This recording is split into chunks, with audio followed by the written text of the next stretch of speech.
let us take a look at the Los Angeles Angels, and they've been pretty active in the offseason for most part. They had one really great move, and then a couple ones that needed to be made, some standard acquisitions and a trade that needed to be made, especially for starting pitching, which most of those acquisitions were on the pitching side of the pitching side of baseball.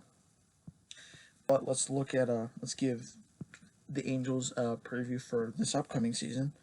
But before I do that, let's look at how they did last year. Last year they finished 72 and 90, so 22 games below 500, fourth in the AL West. Um, when you have Mike Trout on your team, when he's arguably the best player in the league, and you finish 22 games below 500 for especially most of his career, I'm still waiting for his first playoff um, appearance.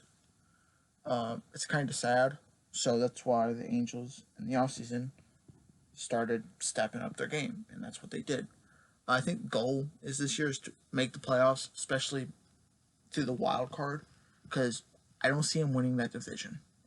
The only way I could see them um, bouncing back is through the wild card. That'd be the only way, because you'd have to overtake Houston, because I think they're the front runner, and you'd have to take Oakland, and I don't know if you can overtake Oakland, so you'd have to go through the wild card.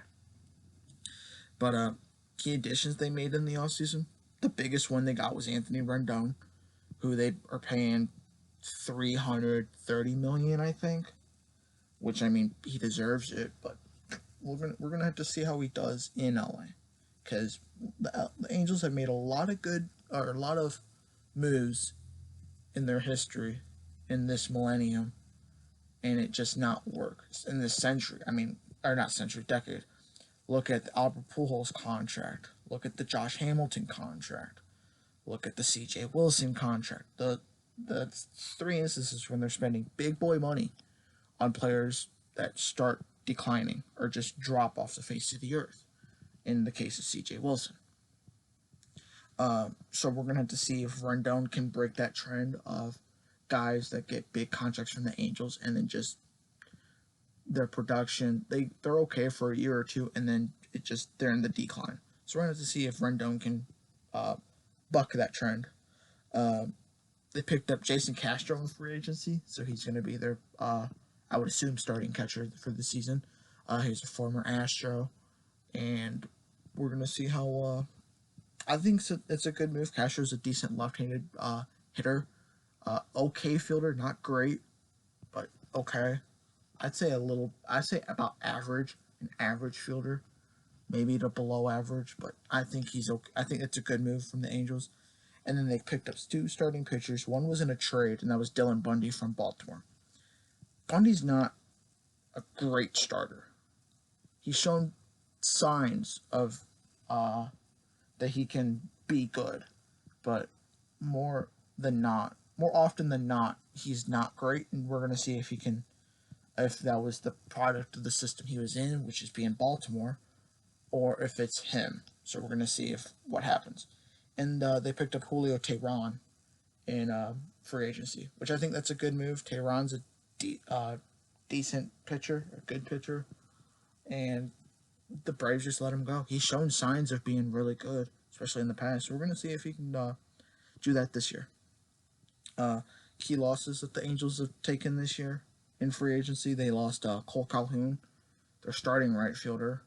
That I think it was a good move letting him go, letting him walk, because after 2015 he was sub 260 batting average. I mean, he hits homers, but he can't get on base. He can't help his team. He's not he's not as productive as he was earlier in his career, so they let him go, and they got young talent in there that I think will probably be better than what Calhoun was producing.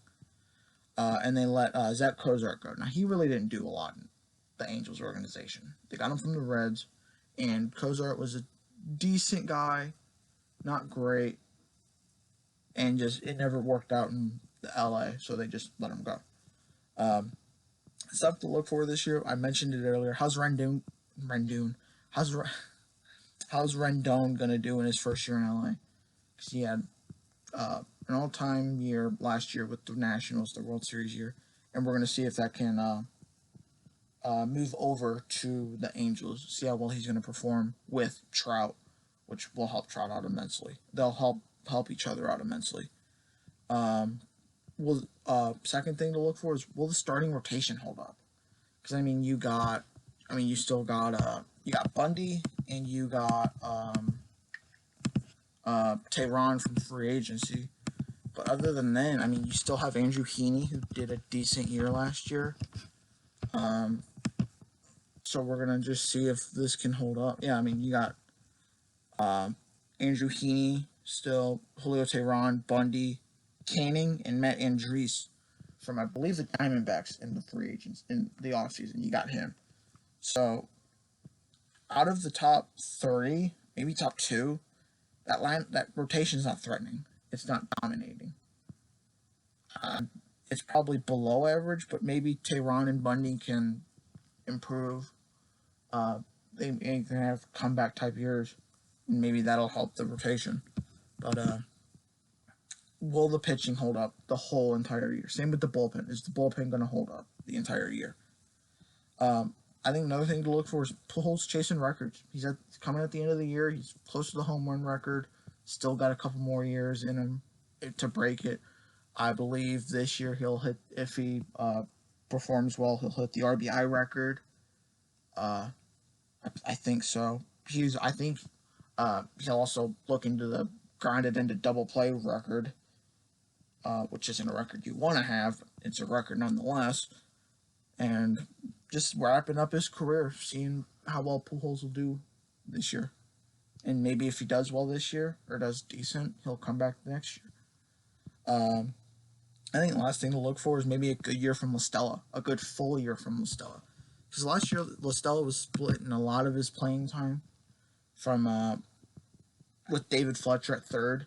So maybe with him getting second base full time now, maybe he'll have a really good year. Because if you look at his numbers from last year, he did really well in what is 278 plate appearances, I think it was. So he's proven he can do well in a 278 plate appearances. Is a decently small sample size, not huge, but he's with that sample size, he's shown that he can perform really well. And I think the last thing is, will Justin Upton have a decent year? Have a comeback type year, because he's not done well. He didn't do well last year in his very small at bats. Only a 215 batting average, of 309 on base, 12 homers and 47 hits, and 219 at bats. It's not good. So maybe he'll get benched. Maybe he won't. He might not have the starting job coming into spring training. But we'll see what happens. See what spring training happens. He'll probably will get it.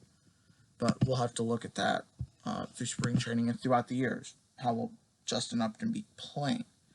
I'm not mentioning Trout because you know what you're getting with Trout. You're getting a 290, 300 batting average, 30 homers, 100 RBIs. He's the best player in the league. That's what you're getting. I think players to look for is who's going to get the Brian Goodwin and Jo Adell. I think are two guys that you're going to watch out for, because is Goodwin going to start in right field? Is Adell going to start in right field? We're going to have to find that out through spring training, and maybe if one's in a slump, maybe Joe Madden will throw Adell in there or throw Goodwin in there, depending on who's slumping. So that'll be a nice position battle to watch throughout the year, I think. I think Andrelton Simmons, he's, especially on the defensive side, one of the most entertaining fielders to watch in the game. On the offensive side, he's kind of been stagnant, I think. He's a nice contact hitter. Nothing to no big exciting play on the offensive side of the ball for him, but he's a nice contact hitter that you can sometimes rely on. But especially defensively, one of the best shortstops I've ever seen in my lifetime. And I think my guess for the Angels this year, I think it's a fringe wildcard team, because there's there's still three good teams in the AL East. Uh, there's now three good teams in the AL Central, I think, at least on paper, and there's three good teams in the AL West, with the Angels being one of them. So there's going to be a lot of fighting for that wild card spot, and we'll have to see if the Angels can do well play well this year to earn that spot. And I don't know if they can, but my guess is I think they'll be on the edge going into late August, early September. They'll be in that spot. They'll be maybe, I don't know, 5 games away from that second wild card spot. Maybe I'm thinking, but I think they're a fringe wild card team. But that's the end of the video. Let me know what you guys think about the Angels, where they're gonna place in the division in the wild card. Do you think they're gonna make the playoffs? Not really. Is there anybody I'm missing? Oh, we'll have to see how Ohtani does coming back this year to play full time. We'll have to see how well he plays, and if he's gonna be more of a pitcher or more of a maybe have a DH role, which I think is what he'll probably do. But press the like button if you guys liked it. Subscribe down below. That'd be greatly appreciated. Share this video with all your friends and buddies. And I will see you guys in the next video.